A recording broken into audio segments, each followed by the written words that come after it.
warahmatullahi wabarakatuh. Di sini saya Fadri, insya Allah akan jelaskan tentang uji Cochrane. Uji Cochrane atau uji Cochrane digunakan untuk menentukan kelompok apakah ada perbedaan pada variabel dependen dikotomis antara tiga atau lebih kelompok terkait.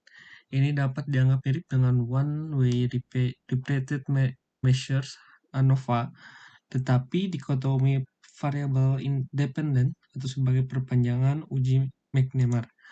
Asumsi uji Cochrane satu, memiliki satu variabel dependen dengan dua kelompok yang saling eksklusif yang disebut dengan variabel dikotomis. Contohnya sukses, gagal, menang, kalah, dan lain-lain. Kedua, memiliki satu variabel dependen yang terdiri dari tiga atau lebih kelompok terkait. Skala variabel dependen adalah ordinal atau nominal. Grup terkait menunjukkan bahwa ketiga grup atau lebih tidak independen. Alasan utama memiliki kelompok terkait adalah memiliki peserta yang sama di setiap kelompok. Dimungkinkan untuk memiliki peserta yang sama dalam setiap kelompok ketika setiap peserta telah diukur pada dua kesempatan atau lebih pada variabel dependen yang sama. Asumsi ketiga adalah casing adalah peserta adalah sampel acak dari populasi yang diminati. Namun, dalam praktiknya tidak selalu bagaimana pengambilan sampel dilakukan. Empat, ukuran sampel cukup besar sehingga dapat menginterpretasikan nilai asimptotik yang dihasilkan oleh uji Cochrane, yaitu nilai P adalah nilai yang konsultasikan untuk menentukan apakah ada perbedaan yang signifikan secara statistik dalam proporsi antara tiga atau lebih kelompok terkait. Jika ukuran sampel tidak memadai, maka P asimptotik tidak akurat, tapi menjalankan versi tepat dari uji Cochrane yang menghasilkan nilai P yang tepat yang lebih akurat. Berikut adalah contoh uji Cochrane. Seorang kepala puskesmas ingin mengetahui perbedaan tingkat kepuasan pasien saat nilai 1 untuk yang puas dan nilai 0 untuk tidak puas pada tiga aspek, yaitu kebersihan, pelayanan petugas, sarana dan atau prasarana di puskesmasnya. Untuk keperluan itu, dia membagikan kepada 20 orang pasien untuk memberikan penilaian pada ketiga aspek tersebut dengan data sebagai berikut.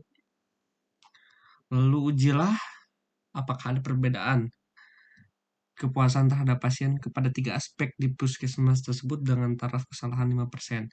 Hipotesisnya, H0 itu tidak terdapat perbedaan tingkat kepuasan pasien terhadap tiga aspek, yaitu kebersihan, pelayanan petugas, dan prasarana di puskesmas. A1 terdapat perbedaan tingkat kepuasan pasien terhadap tiga aspek tersebut. Yang ketiga, kriteria pengambilan keputusan. H0 diterima jika Q hitung atau P value itu lebih kecil dari X kuadrat tabel atau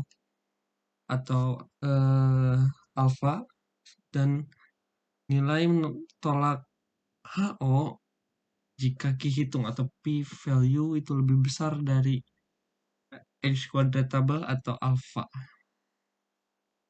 Bagaimana melakukan uji Cochrane dengan menggunakan SPSS? Di sini ada data variabel, ada wawancara 1, wawancara 2, dan wawancara 3. Di sini di values karena tadi 0 itu untuk menyatakan tidak dan 1 menyatakan iya. Saya menggunakan data nominal. Di sini bagaimana cara kita untuk menganalisis, kita analyze, lalu K independent samples,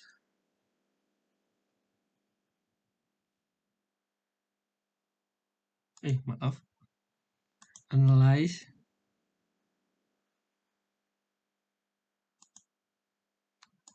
related sample. Wawancara 1, wawancara 2, wawancara 3. Uji Cochrane.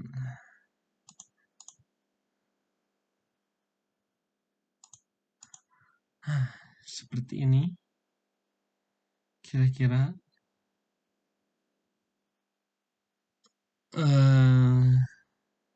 di sini dengan p-value 0,00